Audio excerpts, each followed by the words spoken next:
আজকে আমরা দেখব কনভেকশন অফ হিট বা তাপের পরিচলন।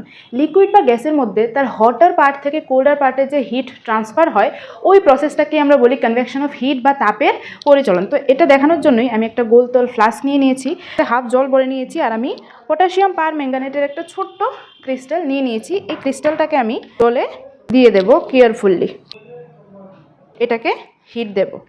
এখন তোমরা অবজার্ভ করবে যে কি হচ্ছে। তোমরা নিশ্চয়ই দেখতে পাচ্ছ যে নিচে হিট দেওয়াতে এই হিটটা তার হটার পার্ট থেকে উপরে যেহেতু কোনো হিট নেই তার কোল্ডার পার্টের দিকে কিন্তু ট্রান্সফার হচ্ছে।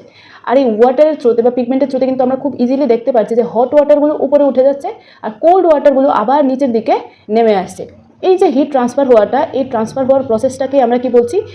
কনভেকশন অফ হিট বা তাপের পরিচলন। এই যে সার্কুলেটরি মুভমেন্টটা, এই যে হট ওয়াটার উপরে উঠে যাচ্ছে, কোল্ড ওয়াটার নিচে নেমে যাচ্ছে, এই সার্কুলেটরি মুভমেন্টটাকেই আমরা বলি কনভেকশন কারেন্ট।